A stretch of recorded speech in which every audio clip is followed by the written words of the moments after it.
Shalom saudara yang dikasih Tuhan. Hari ini kita bertemu lagi dalam bahasan kita tentang pencurahan Roh Kudus. Tapi sebelum kita membahas lebih dalam lagi, mari saya ajak saudara kita akan berdoa untuk minta pimpinan Tuhan. Mari kita berdoa. Bapa dalam surga, terima kasih untuk hari ini. Kami ingin membahas tentang pencurahan Roh Kudus, tapi kami percaya Tuhan, Engkau maha dahsyat dan ajaib. Engkau akan memberikan kami pengertian demi pengertian supaya kami bersiap-siap bahwa akhir-akhir ini adalah akhir zaman. Kami semua akan diselamatkan oleh Tuhan. Oleh karena itu berikanlah hikmat-Mu, berikan pengertian-Mu, dan urapi hamba-Mu yang akan menyampaikan firman-Mu ini, sehingga kami semua boleh mengerti tentang isi hati-Mu. Terima kasih Bapa, dan kami mengucap syukur untuk semua urapan yang Kau berikan bagi kami. Hanya di dalam nama Tuhan Yesus kami sudah berdoa dan mengucap syukur. Haleluya, amin. Shalom saudara yang kasih Tuhan. Hari ini kita akan membahas tentang pencurahan Roh Kudus.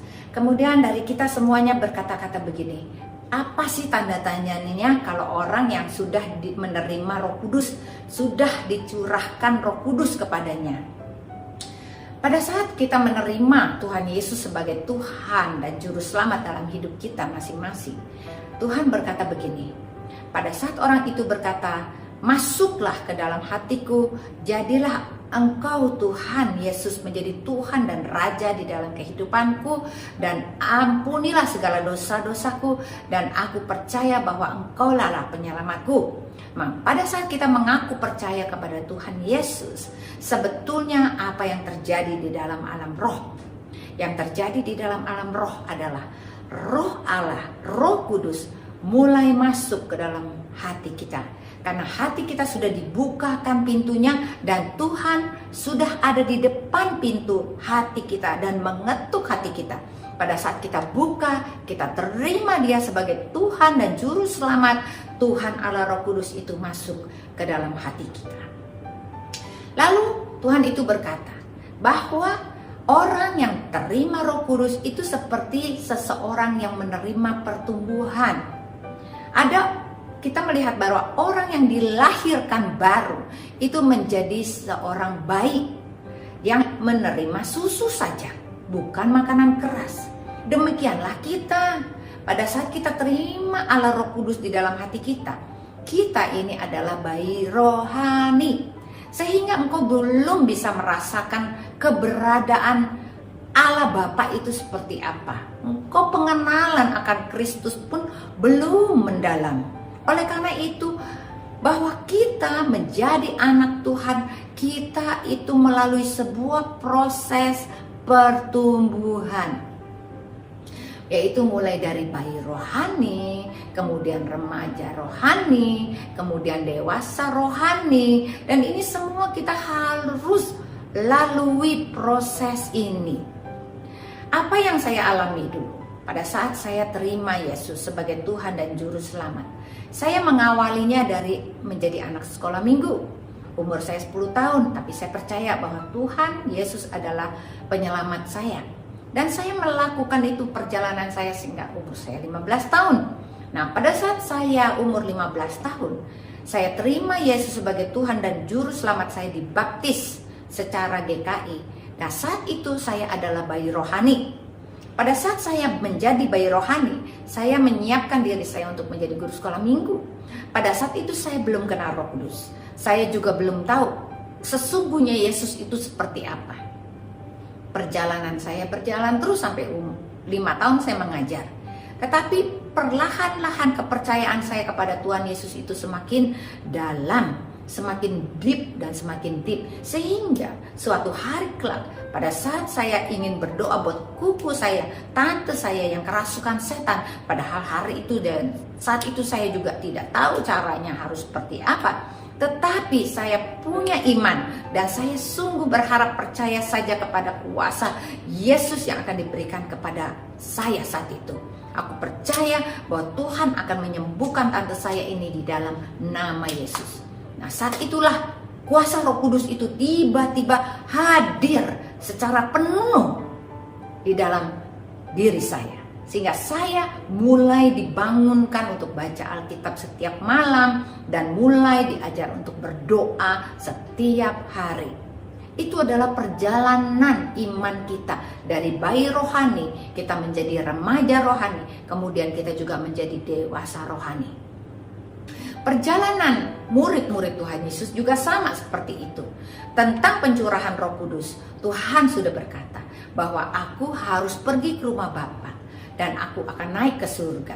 Pada saat aku naik, aku akan memberikan kepadamu Roh Kudus yang akan mendampingimu menjadi seorang penasehat, dan juga Dia yang akan menolongmu di dalam untuk mengerti segala sesuatu yang diajarkan oleh Roh Kudus untuk mengenal Tuhan lebih dalam. Hal-hal itu waktu itu murid-murid Tuhan Yesus sendiri masih belum mengerti apa yang namanya menerima kuasa Roh Kudus. Karena Tuhan berkata, kalau aku di sini engkau tidak akan pernah menerima kuasa Roh Kudus. Tapi kalau aku naik ke surga, engkau akan menerima kuasa Roh Kudus yang akan dicurahkan untuk semua manusia. Itulah janji Tuhan yang kita akan baca pada perikop ini. Mari kita baca dari Kisah Para Rasul 2 ayat 14 sampai dengan 21 yang berkata begini. Judulnya adalah Khotbah Petrus. Maka bangkitlah Petrus berdiri dengan ke-11 rasul itu, dan dengan suara nyaring ia berkata kepada mereka, "Hai kamu orang Yahudi dan kamu semua yang tinggal di Yerusalem, ketahuilah dan camkanlah perkataanku ini. Orang-orang ini tidak mabuk seperti yang kamu sangka, karena hari masih pukul 9. Tetapi itulah yang difirmankan Allah dengan perantaraan Nabi Yoel yang akan terjadi pada hari terakhir." Kita sampai di sini dulu. Siapakah Petrus? Petrus ini adalah murid Tuhan Yesus yang mengingkari Yesus 3 kali sampai ayam berkokok.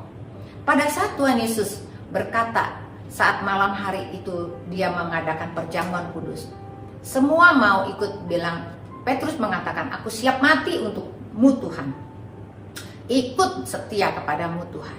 Tetapi apa yang terjadi? Pada saat di Taman Getsemani, Tuhan Yesus mulai ditangkap.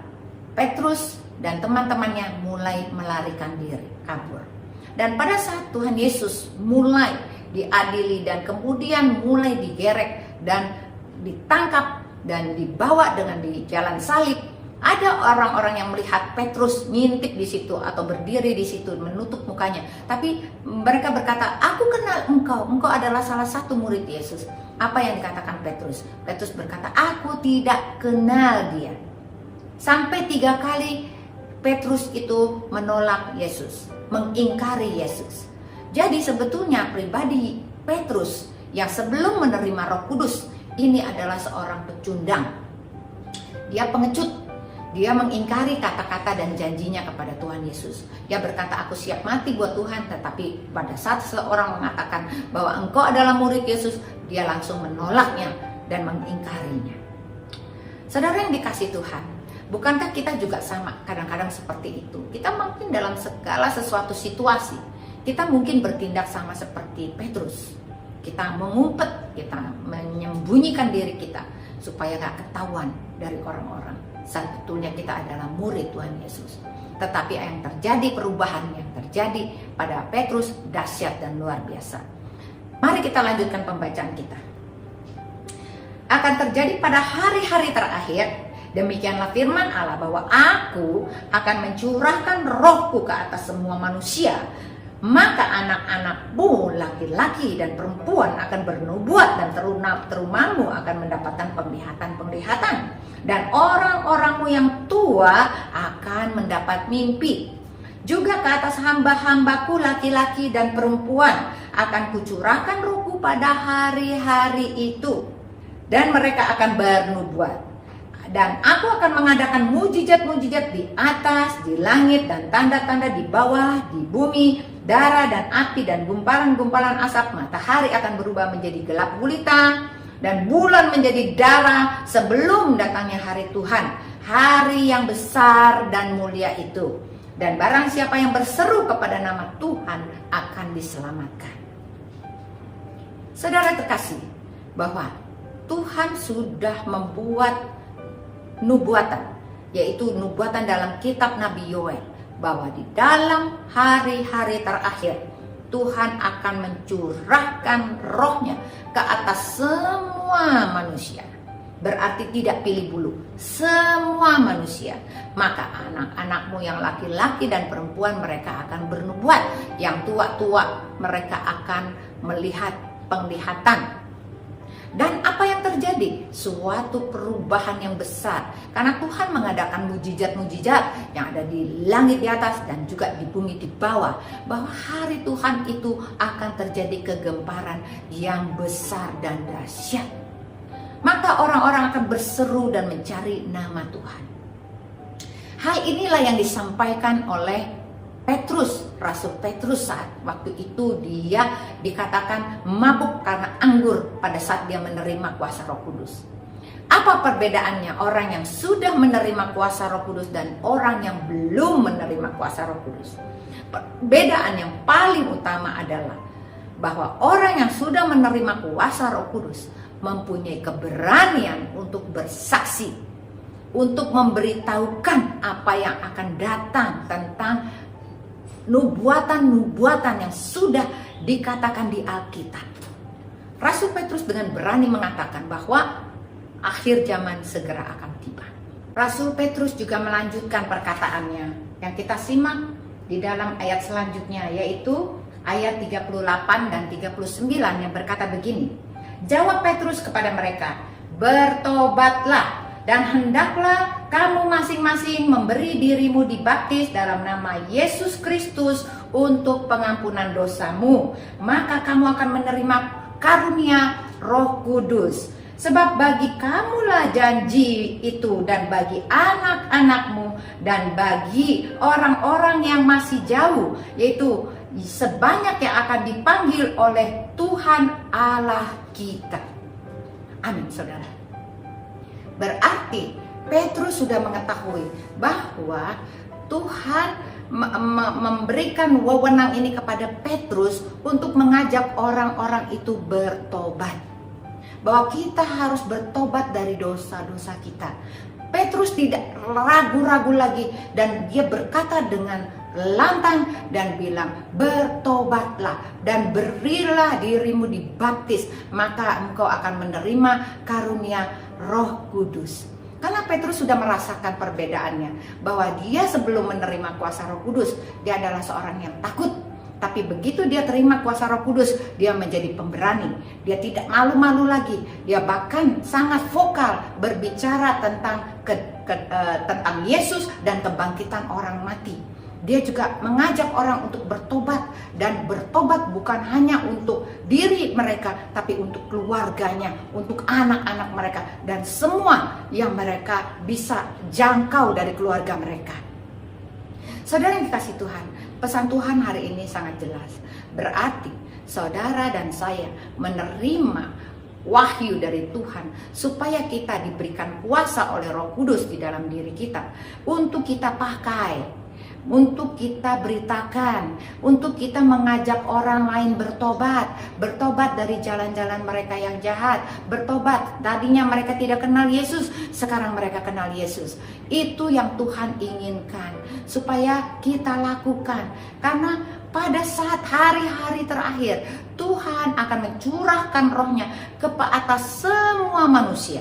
Berarti anak-anak kita akan terima, orang-orang tua kita akan terima, kita pun akan terima. Oleh karena itu mari kita buka hati kita lebar-lebar dan kita terima kuasa itu. Karena kuasa itu adalah mengaktifikasikan Roh Kudus yang sudah ada di dalam kita. Cuma kita harus jalani mulai dari bayi rohani, remaja rohani sampai dewasa rohani. Kita lakukan. Semakin hari kita semakin percaya Yesus, makin hari makin kita militan, makin hari kita makin sungguh-sungguh kepada Tuhan.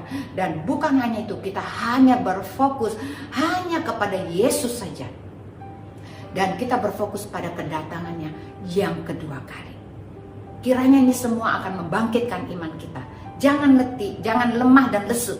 Mari kita semua bersemangat. Kita penuh dengan semangat yang berapi-api. Kita sambut Tuhan, kita sambut Roh Kudus. Kita hidup di dalam Roh Kudus sehingga kita, api yang ada di hati kita itu bisa dirasakan oleh keluargamu, dirasakan suamimu, dirasakan istrimu, dirasakan anak-anakmu, saudaramu, orang tuamu. Semua mereka bisa merasakan api Roh Kudus ada di dalam hidupmu, dan engkau memberikan impartasi yang positif untuk seluruh keluarga kamu dan seluruh lingkunganmu, komunitimu, dan gerejamu.